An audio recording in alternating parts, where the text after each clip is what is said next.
Del, oi, selamat datang di Perkedel, perbincangan kecil dengan Fidel episode yang pertama. Yes, it's an honor to be here. Anda adalah narasumber pertama dalam segmen baru ini dan mungkin akan jadi satu-satunya karena episode ke depan narasumbernya akan tetap Anda.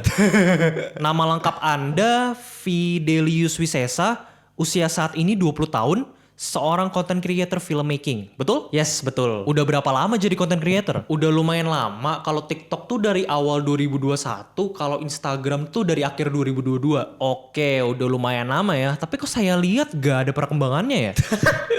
Aduh, gimana ya? Ya bisa dibilang sekarang lagi sepi banget lah. Views bener-bener nurun banget. Bener-bener gak ada perkembangan. Bahkan cenderung menurun dari awal 2024. Memangnya kenapa bisa begitu? Jujur gue gak tahu sih. Gue udah berusaha buat ngasilin konten sebagus mungkin. Setup kamera, setup lightingnya proper. Tapi tetap aja kalah sama konten yang dibikin pakai HP tanpa effort. Jawaban Anda seolah-olah mencari kambing hitam terhadap masalah yang sedang Anda hadapi. Loh, bukannya kalau begitu artinya konten Anda yang memang sudah tidak relevan? Loh, bukan begitu. Justru gue salut sama mereka yang bisa bikin konten pakai HP doang tapi bisa rame. Kalau masalah relevan ya emang gue akuin sih. Cuman ya susah pak mau bikin konten yang relevan. Memangnya apa yang jadi kesulitan? Gini, gue manusia biasa yang butuh uang. Karena gue bikin konten vertikal, gue belum bisa ngasilin uang lewat AdSense. Satu-satunya cara yang bisa gue lakukan adalah kerjasama dengan brand. Nah, ketika gue kerjasama dengan brand, tentunya gue harus mempromosikan produknya. Gue kasih contoh deh, gue coba nge-review mic ini, ntar lo kasih b-roll ya. Oke, siap. Jadi, mic yang dari tadi gue pakai ini namanya Feelworth PM1. Mic ini tipenya dynamic dengan power pattern cardio width, alias nangkap suara cuma dari depan aja. Dia bisa dicolok lewat XLR ataupun USB Type-C. Selain itu, dia juga punya output buat monitoring hasil suaranya. Mic ini tuh bisa jadi alternatif buat tuh yang mau bikin podcast dengan budget yang minim. Dia dijual di harga $59